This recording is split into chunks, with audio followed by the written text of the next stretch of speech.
Hello guys, welcome to your channel Chanakya coaching centre.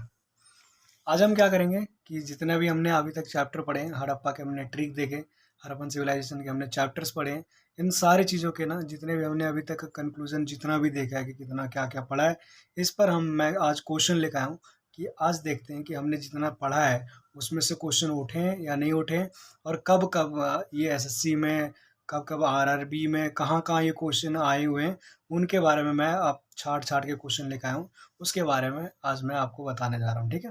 तो जिसमें आप देख सकते हैं कि इसका पहला क्वेश्चन जो है कि सिंधु घाटी की सभ्यता कहाँ से कहाँ तक फैली हुई थी, जिसके बारे में आप देखिएगा कि मेरी जो पहली वीडियो है, फर्स्ट वीडियो है, उसमें मैंने आपको बताया था कि क्या बताया था कि मैंने आपको बताया था डायरेक्शन, बताया था ऊपर का नॉर्थ है, नीचे का साउथ है, इधर का वेस्ट है और इस साइड में ईस्ट है, ठीक है। तो मैंने बताया था कि मैंने बताया था ईस्ट के यूपी में, और यूपी के कहाँ पे, मैंने बताया था आलमगीरपुर। कहाँ पे? आलमगीरपुर, ये मैंने बताया था। फिर इधर मैंने बताया था कि ईस्ट के आलमगीरपुर तक। वेस्ट में मैंने बताया था कि वेस्ट में कहाँ पे था, तो बलूचिस्तान पे था। कहाँ था? बलूचिस्तान, ठीक है। इधर बलूचिस्तान हो गया। फिर मैंने आपको बताया था कि ये जो साउथ में है, ये महाराष्ट्र के कहाँ पे था, तो ये महाराष्ट्र के दायमाबाद तक था, दायमाबाद तक, ठीक है। वहीं नॉर्थ में कहाँ से स्टार्ट हो रखा था, तो नॉर्थ में मैंने आपको बताया था जम्मू कश्मीर के मांडा से स्टार्ट हो चुका था ये, मतलब जम्मू कश्मीर के मांडा से लेकर साउथ में महाराष्ट्र के दायमाबाद तक, और वेस्ट में बलूचिस्तान से लेकर ईस्ट के उत्तर प्रदेश जो यूपी है उसके आलमगीर तक पूरा फैला होता है, जो कि आपका पहला क्वेश्चन एकदम क्लियर कट निकलता है, ठीक है। आपको मैंने पहले वीडियो में मैंने बता दिया, आप जाके वहाँ पे चेक कर सकते हैं कि मैंने हड़प्पा सभ्यता के बारे में जो पहली वीडियो बताई थी उसमें मैंने ये चीज़ बताई थी कि नहीं बताई थी, ठीक है। आइए दूसरे क्वेश्चन देखते हैं कि सिंधु घाटी स्थल जो है वो कालीबंगन किस प्रदेश में है। देखिए ये जो क्वेश्चन है ये एसएससी के 1999 में आया और 2100 में आया, मतलब ये 1999 और 2002 का क्वेश्चन है कि सिंधु घाटी स्थल जो है कालीबंगन वो किस प्रदेश में है, ठीक है। तो ये याद रखिएगा कि ये है ना कालीबंगन। आपको मैंने पिछली क्लास में बताया था कि कालीबंगन जो है ये राजस्थान में है। कहाँ पे है? राजस्थान में। और यहाँ पे क्या मिला था, तो यहाँ पे काले रंग की चूड़ियाँ मिली थी, जो कि मैंने आपको पिछली क्लास की वीडियो में जो ट्रिक बताया था उसमें बता दिया था, ठीक। नेक्स्ट क्वेश्चन देखते हैं हम, थर्ड क्वेश्चन की हड़प्पा काल की मोहरे के निर्माण में मुख्य रूप से किस पदार्थ, मतलब किस मेटल्स का क्या करते थे, यूज करते थे, ठीक है। ये क्वेश्चन आपके एसएससी के 2000 में आया, एसएससी के 2002 में आया, और नेट में ये क्वेश्चन आया हुआ है, ठीक है। तो इसका जो आंसर है आपको मैंने पिछली वीडियो में भी इसके बारे में बताया कि ब्रॉन्ज सिविलाइजेशन। इसमें ब्रॉन्ज, तो कौन से मेटल? ब्रॉन्ज सिविलाइजेशन था।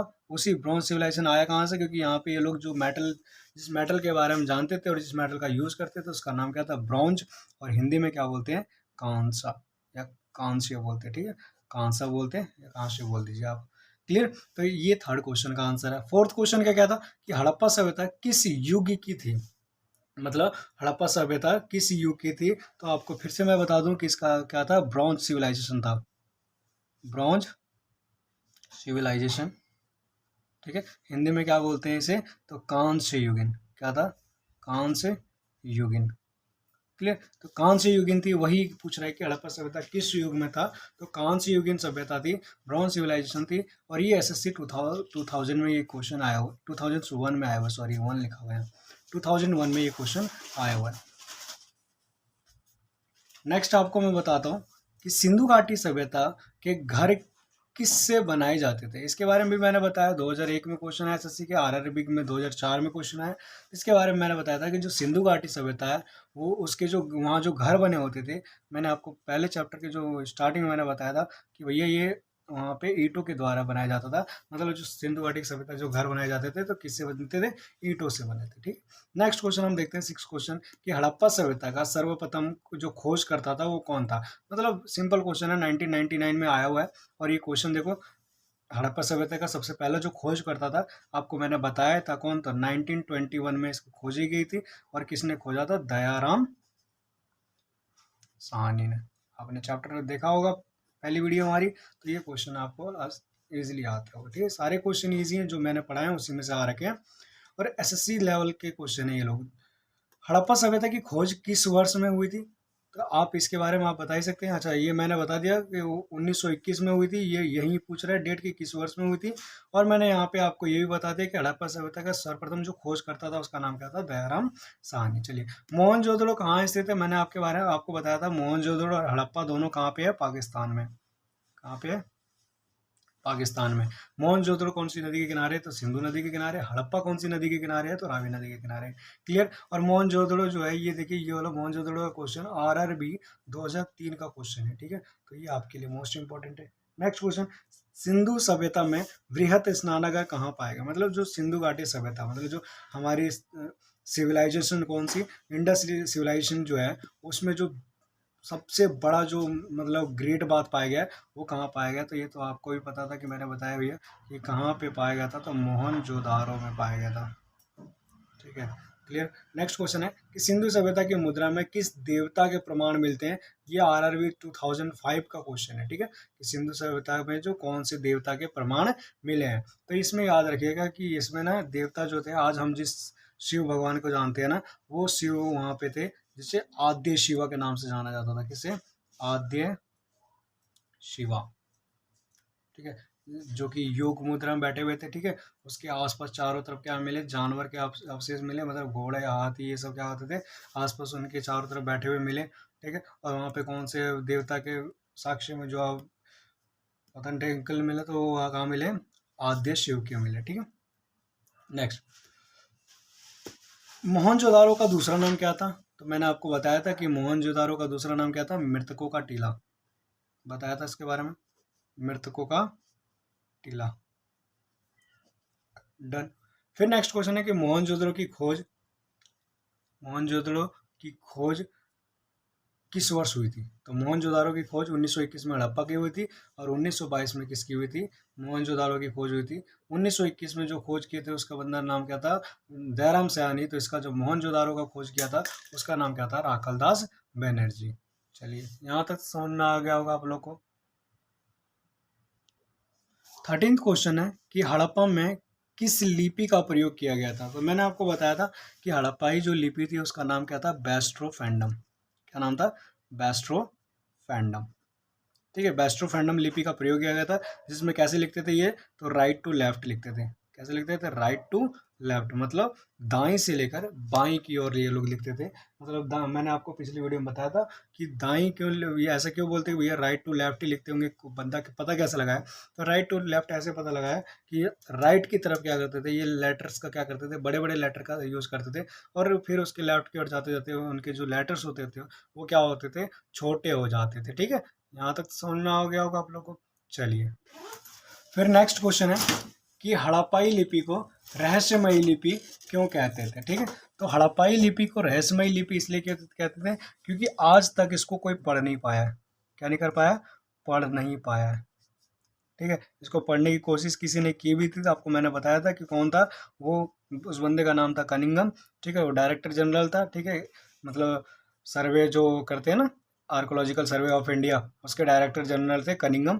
उन्होंने पढ़ने की कोशिश की थी बट वो पढ़ नहीं पाए थे, उनका वो भ्रम था, ठीक है, कोई दिक्कत।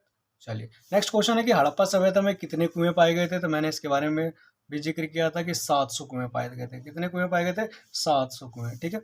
हड़प्पा वासी कौन कौन से प्रकार के फसल उगाते थे, तो इसके बारे में हम देखिए, कौन कौन से थे, चावल थे, जौ था, गेहूं था, ठीक है।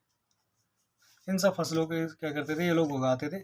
सिंधु घाटी सभ्यता के पतन के कौन कौन से कारण मिले, तो मैंने इसमें भी बताया था कि सिंधु घाटी सभ्यता के पतन के कई कारण मिले थे, जैसे आर्यंस अटैक, आर्यंस आक्रमण,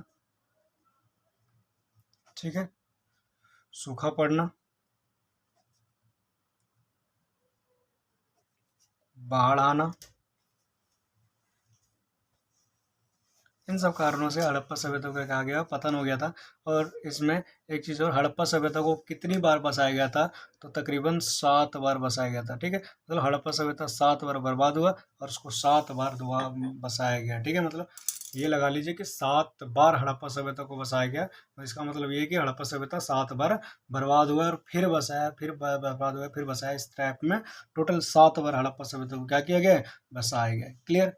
चलिए, नेक्स्ट क्वेश्चन कहता है कि ये तो हो गया। हड़प्पा सभ्यता में कितने प्रकार के शहरों के बारे में जिक्र है? तो मैंने बताया था कि हड़प्पा सभ्यता में 2 प्रकार के शहर के बारे में बताया, ठीक है? 2 टाइप्स ऑफ टाउन्स होते थे। कौन-कौन से टाउन्स होते थे? एक लोअर टाउन होता था, तो दूसरा अपर टाउन होता था। तो अपर टाउन का जो नाम था उसको मैंने बताया था क्या कहते थे? दुर्ग कहते थे। क्या कहते थे? अपर टाउन को दुर्ग कहते थे और लोअर टाउन जिसमें क्या कहते थे? निचला शहर कहते थे। समझ में आ गया? जो लोअर टाउन था यहाँ पे कौन लोग रहते थे वो भी मैंने बताया था। यहाँ पे क्या करते थे, आम जो किसान हो गए, ट्रेडर्स हो गए, ये लोग यहाँ रहते थे, पोल्ट्री से सब जो बनाते थे। और वहीं हायर क्लास के जो बंदे होते थे वो कहाँ रहते थे? दुर्ग में रहते थे। ठीक है, जैसे कि आप लगा सकते हैं यहाँ पे जो पुजारी लोग हैं, प्रेस्ट, ठीक है, प्रेस्ट लोग हो गए, ये लोग कहाँ रहते थे? दुर्ग में रहते थे। दुर्ग कैसे बनाया था उस चीज़ के बारे में तो मैंने पिछली वीडियो में बता ही दिया। अच्छा, एक क्वेश्चन मैंने ये जिक्र नहीं किया था कि ऐतिहासिक और पुरातात्विक स्रोत में क्या अंतर है, मतलब हिस्टोरिकल और आर्कोलॉजिकल में क्या डिफरेंस है। हिस्टोरिकल का मतलब ये होता है कि वो रिकॉर्ड्स जिसको हम क्या कर सकते हैं कि पिछले हिस्ट्री को हमने पढ़ा और फिर उसी को पढ़ के, या हमने जैसे मान लीजिए इंस्क्रिप्शन पढ़ा, हमने मैन्युस्क्रिप्ट पढ़े, ठीक है, इन सब को हमने पढ़ के जब हम दोबारा हिस्ट्री को रिक्रिएट करने की कोशिश करते हैं तो वो हिस्टोरिकल होता है। लेकिन हम किसी खंडर जगह को या किसी मटेरियल्स को देख के अगर हम मतलब ये सिंपल समझिए कि किसी चीज़ों को देख कर अगर हम हिस्ट्री को लिखने की कोशिश करते हैं तो वो क्या होता है? आर्कोलॉजिकल होता है। क्लियर? तो हिस्टोरिकल और आर्कोलॉजिकल में मुझे लगता है कि आपको कोई दिक्कत नहीं होगी। ठीक है, चलिए, हमारे तकरीबन 20 क्वेश्चन हो चुके हैं। अब 21वां क्वेश्चन देखते हैं कि लोथल कौन सी नदी के किनारे है। तो मैंने आपको इसकी ट्रिक बताई थी। क्या बताया था मैंने ट्रिक? कि लोभी, क्या बताया था? लोभी मोसी का आरा गंगा बताया था ना। तो लो से लोथल कौन सी नदी के किनारे है? तो भोगवा नदी के किनारे। ठीक है, भोगवा रिवर के किनारे। क्लियर? आगे, कालीबंगन स्थल कहाँ पर है और यहाँ से किस वस्तु के अवशेष मिले थे? आपको पता है कालीबंगन कहाँ पे? राजस्थान में। आई थिंक ये पिछला क्वेश्चन भी हो चुका है। और राजस्थान में क्या मिले थे यहाँ पे? तो ब्लैक बैंगल्स मिले थे, मतलब काले रंग की चूड़ियाँ मिली थी यहाँ पे। क्या मिले थे? काले रंग की चूड़ियाँ। डन। चलिए, नेक्स्ट क्वेश्चन है कि हड़प्पा सभ्यता की खोज के समय एएसआई के डायरेक्टर जनरल कौन थे? तो कौन थे? जॉन मार्शल थे। कौन थे? John Marshall. वही कि एएसआई के पहले डायरेक्टर जनरल कौन थे? तो इसमें कौन थे? कनिंगम। कौन थे? कनिंगम। नेक्स्ट क्वेश्चन है ये, एक सेकंड रुक जाइए। हाँ, एएसआई के पहले डायरेक्टर जनरल कौन थे? कनिंगम थे। दूसरी चीज़ मैं आपको एक बार यहाँ से बता देता हूँ, कालीबंगन स्थल कहाँ पर है? यहाँ से क्या किस वस्तु के अवशेष मिले? तो राजस्थान है। क्या मिले यहाँ पे? काले रंग की चूड़ियाँ। दूसरा, जो हड़प्पा सभ्यता की खोज के समय एएसआई के डायरेक्टर जनरल कौन थे? तो जॉन मार्शल, ये याद रखिएगा। एएसआई के पहले डायरेक्टर जनरल कौन थे? तो कनिंगम थे। और यही कनिंगम थे जो इनको क्या था, वो हड़प्पाई लिपि को लेकर भ्रम हो रखा था कि हम इसको क्या कर लेंगे, पढ़ लेंगे। लेकिन ये पढ़ नहीं पाए। क्यों नहीं पढ़ पाए इसके बारे में मैं थोड़ा बताता हूँ, क्योंकि कल मैं जब वीडियो बना रहा था तो उसमें थोड़ी सी ना इसमें मिस्टेक हो गई। मिस्टेक क्या हो गई कि मैं वीडियो बना रहा था, उसी समय मेरा फ़ोन क्या हो गया, बंद हो गया, डेड कर गया। ठीक है, मैं अभी वीडियो में फ़ोन से बना रहा हूँ। ठीक है, अभी मेरे पास सोर्स नहीं है। मैं जब मेरे पास सोर्सेज हो जाएंगे तो फिर मैं बोर्ड पे पढ़ाऊंगा, मैं अपना कैमरा वैमरा क्लियर कर लूँगा। तो कल मेरा फ़ोन डेड होने के कारण क्या हुआ, मैं आगे का थोड़ा सा कंटिन्यू कर पाया नहीं कर पाया। उसके बारे में सुन लीजिए। कनिंगम का भ्रम क्या था? कनिंगम का भ्रम ये था कि ये वो सोचता था कि हमारी जो हड़प्पाई लिपि है ये पिछले 500 साल पहले लिखी गई है। ठीक है, तो पिछले 500 साल के पहले की जितनी भी हिस्ट्री है अगर मैं उनको पढ़ता हूँ तो क्या कर लूँगा, इनकी भी पढ़ लूँगा। लेकिन आपको मैं पता है कि इसकी जो टाइम पीरियड है वो कितने सौ साल पहले है, 2700 के आसपास साल पहले। और ये सोच रहा था कि 500 साल पहले। ठीक है, जिसके कारण क्या किया था इसने, किसने बोला कि 500 बीसी में क्या करके हमारे बौद्ध जैनिज्म आए हुए हैं। ठीक है, मैं उनके क्या करूँगा, बुक्स को पढ़ लूँगा। तो फिर क्या कर सकता हूँ मैं कि हड़प्पाई लिपि को भी पढ़ लूँगा। लेकिन इनको ये नहीं पता था कि हमारी हड़प्पा जो सभ्यता है ये आज से नहीं, कम से कम जीसस क्राइस्ट के जन्म से 2700 साल पुराना है। जिसके कारण से कनिंगम का ये भ्रम ही रहा कि मैं उसे पढ़ पाऊंगा, लेकिन अभी तक वो पढ़ नहीं पाया। वो क्या, अभी तक ये पूरे हड़प्पाई लिपि को कोई नहीं पढ़ पाया है। चलिए, आज का आखिरी क्वेश्चन है कि हड़प्पा सभ्यता को लेकर ऐसा कौन सा व्यक्ति था जो हड़प्पाई लिपि को लेकर भ्रम में था? बस यही क्वेश्चन है जो मैंने आपको बताया कि कौन था। कनिंगम खुद था। कौन था? कनिंगम। कनिंगम ही ऐसा व्यक्ति था जो क्या कर रखा था, हड़प्पाई लिपि को लेकर भ्रम में था। ठीक है, इसी के बारे में 25th क्वेश्चन पूछा हुआ है, आपको मैंने क्लियर करवा दिया। ये 25 ऐसे क्वेश्चन है जिसका क्या आपको हर बार कोई ना कोई एग्जाम, जितने भी एग्जाम होंगे, यूपीएस हो, एसएससी का हो, आपका स्कूल एग्जाम हो, ठीक है, पीटी हो, ऐसे हो, हर एग्जाम में क्या आपको देखने के लिए मिलेंगे, ये 25 क्वेश्चन मिलेंगे। कहीं ना कहीं ये क्वेश्चन आपको क्या हो जाएंगे, फंस ही जाएंगे। ठीक है, तो आपको ये पूरा क्लियर रखना है, जिसकी वजह से आपको कहीं भी किसी प्रकार का कोई दिक्कत ना हो। बाकी आपको कोई भी प्रॉब्लम हो, कुछ भी हो, तो आप कमेंट करें, क्लियर बताएं कि कहीं भी मैंने गलत किया हो, कुछ बताया हो मैंने गलत, उसके बारे में आप बेझिझक बता सकते हैं। ठीक है, चलिए बाय।